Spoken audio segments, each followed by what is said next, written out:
Waduh, satu kali ini saya pelayanan di seminar hamba-hamba Tuhan, saudara. Lalu saya ketemu dengan beberapa pendeta.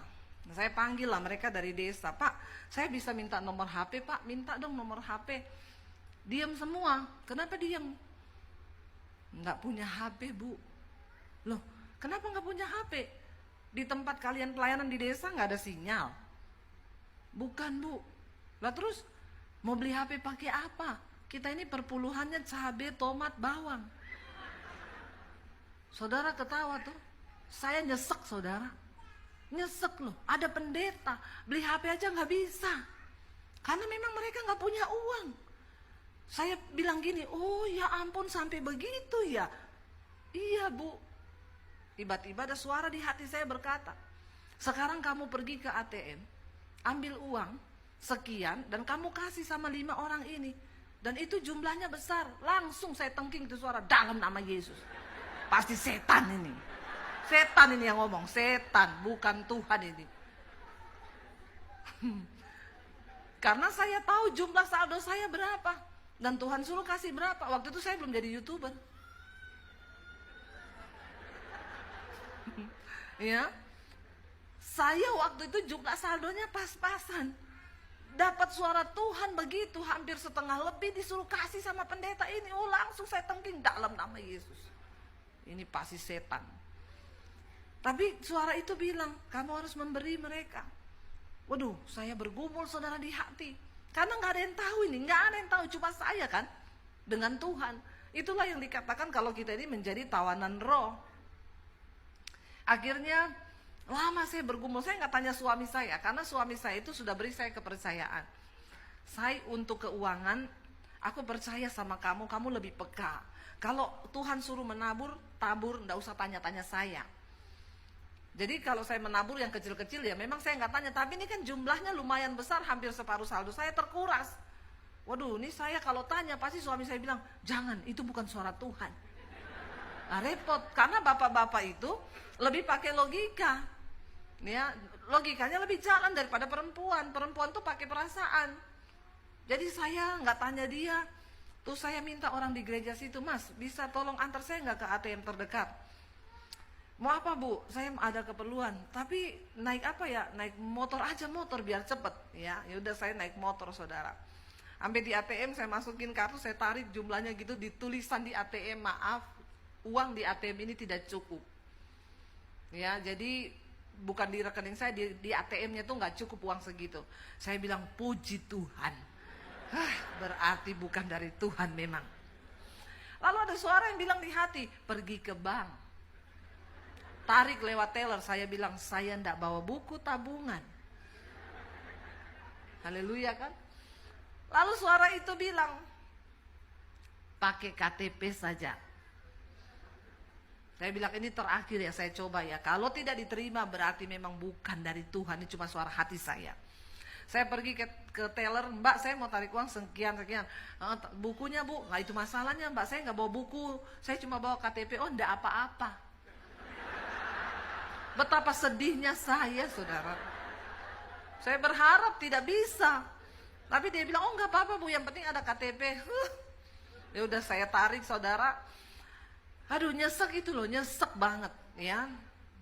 Kita punya uang 10 juta, suruh kasih orang 1 juta atau ya 1,5 juta masih roto lumayan loh. Kalau suruh kasihnya separuh lebih itu loh, nyesek. Lalu akhirnya saya ambil, saudara, saya mampir ke Indomaret, saya beli amplop 5. Saya masukin di amplop. Itu masih deg-degan loh hati saya. Deg-degan. Makanya kalau dibilang memberi dengan sukacita itu kayaknya aduh ya. Nggak mungkin loh, karena kalau sukacita itu pasti belum yang terbaik itu. Kalau yang terbaik itu pasti nggak sukacita, karena ada daging yang terkoyak, ada rasa pelit yang dihancurkan. Lalu akhirnya saya datang, saudara, saya kasih, diam-diam aja, saya nggak di depan semua orang, saya kasih, saya deketi, Pak ada berkat dari Tuhan, Pak ada dari berkat dari Tuhan. Ya, yang satu ngomong, aduh Bu, puji Tuhan banget Bu, saya bersuka cita karena saya ini lagi benar-benar butuh. Dalam hati saya, lu puas saya lemes. Pendeta juga manusia, punya rasa, punya hati, jangan samakan dengan pisau belati. Akhirnya saya kasih, setelah itu saudara ya sudah selesai. Saya itu menatap ke atas sama Tuhan, saya bilang sudah Tuhan, puas. Saya mau melakukan kehendak-Mu Tuhan. Ya udah, saya pulang ke Jakarta. Saya nggak berani ngomong ke suami, dan saya juga berdoa supaya dia tidak cek jumlah saldo kita Tuhan. Kalau dia cek pasti saya dimarahin ini.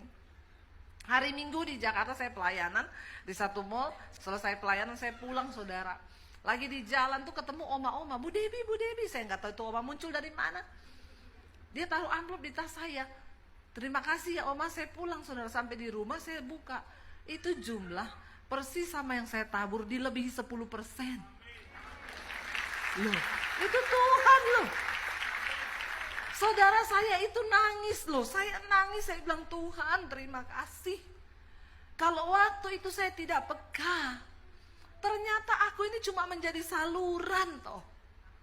Karena Tuhan berkata, akulah yang menyediakan benih bagi para penabur. Kamu itu cuma penabur, benihnya itu dari Tuhan.